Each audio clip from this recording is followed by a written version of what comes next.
Her birthday was March 9th, 1999.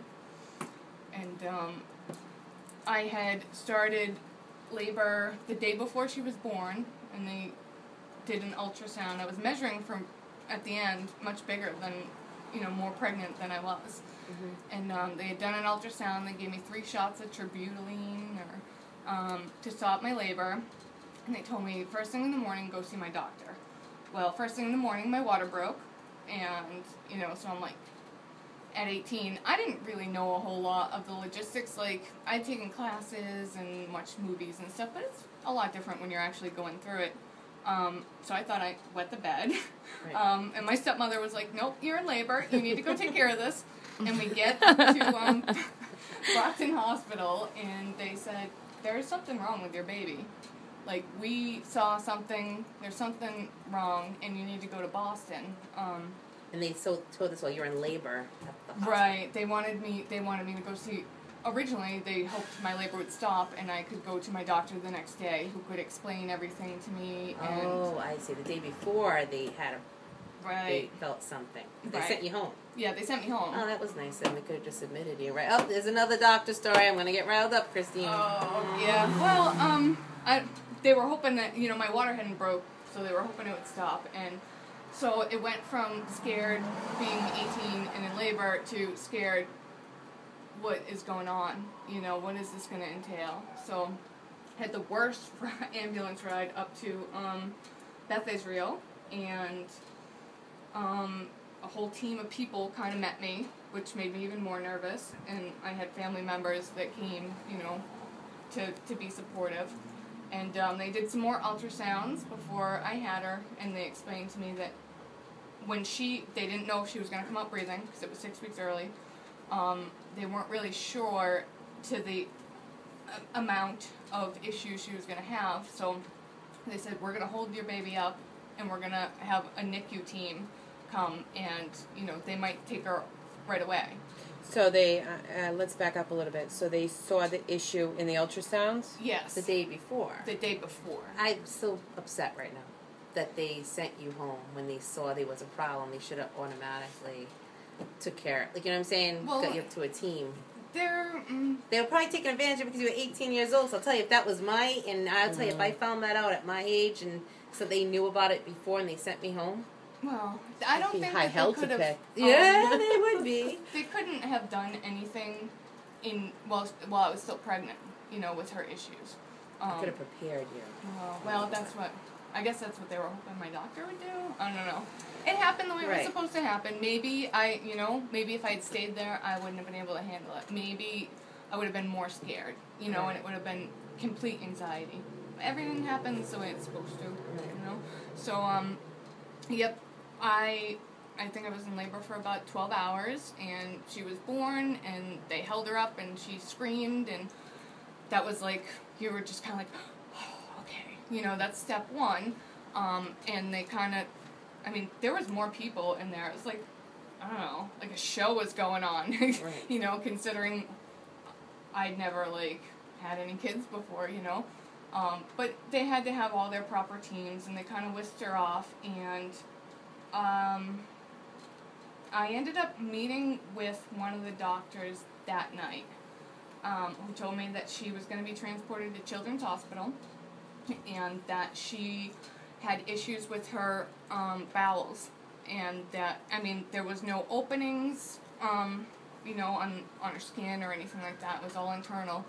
And what they had seen in the ultrasounds was that she was swallowing amniotic fluid, and when it got down to a certain part of her bowel, she was regurgitating it because it couldn't go anywhere, because she had something called jejunal atresia, which is pieces of the bowel missing. Mm-hmm. It doesn't go in the little swirl that most bowels do, and she also had something called an apple peel deformity, which is, instead of a fan of blood vessels, coming in from both sides and feeding the bowel, with all oxygen and blood and all that, she had one main blood vessel that ran in the center of this twist. It just looked like an apple peel.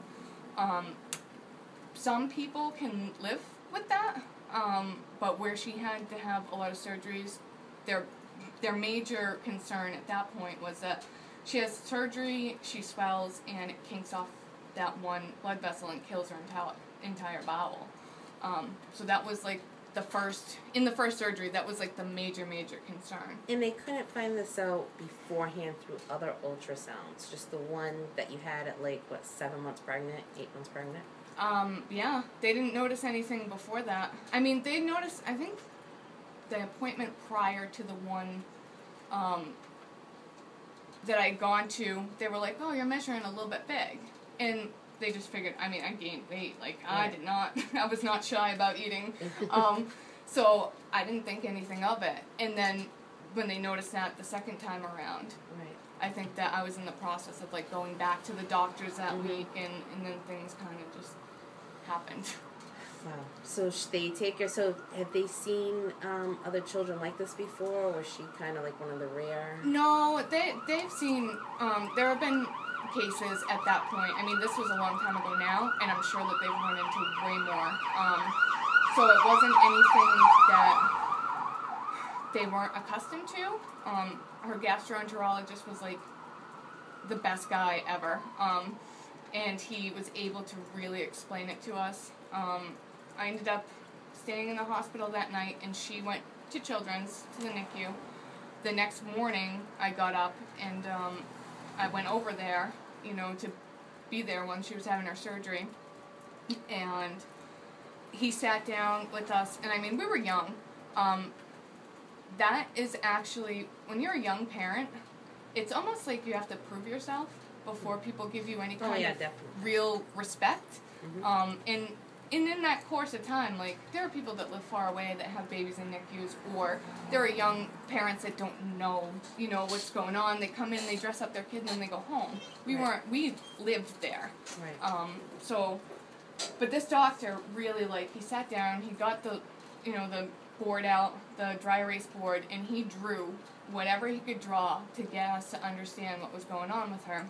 And the first surgery was to try to connect all of the pieces where there had been starts and stops, to get one piece of bowel back together. And their major issue at that point was where where she was swallowing amniotic fluid, and it stopped in that first spot. It was very large compared, it had stretched out a lot, and they couldn't taper it down a ton at one time because she would just lose too much. She was too tiny. And so we went through that, and then they started, giving her a cc at a time of breast milk, via the nose tube. Feeding tube? Yeah, the NG, I don't know. Yeah. I'm sure, like, every nurse is like, no, that's not right. But, yeah, so we tried that, and what they would do is they'd pull back the syringe and check to see what the residual was, and it wasn't moving, and we tried. See, I'm surprised that that would have nothing to do with her thriving when she was... Right. In utero? In utero. I'm surprised she thrived. Right, she grew. For a 6-week premature baby, she was 5 pounds 5 ounces. Like, that's a decent weight. Right. And she was breathing. Like, there wasn't any other issues. And she was beautiful. Oh, wow. You would never have been able to tell, if she wasn't in the hospital. She just had, like, a light about her. She really did. So were the surgeries successful, and how, like... Well, we had to go a couple of times. The first time, it wasn't successful. They reattached everything, but that's when they realized that food wasn't going to make its way through because the peristalsis, the little hairs that move all your stuff through your intestines, where there were so many starts and stops, some would go one way and then some would go another way and push things, so it was just kind of like swishing around in there. So we went through, I want to say it was 4 total, and that's not including like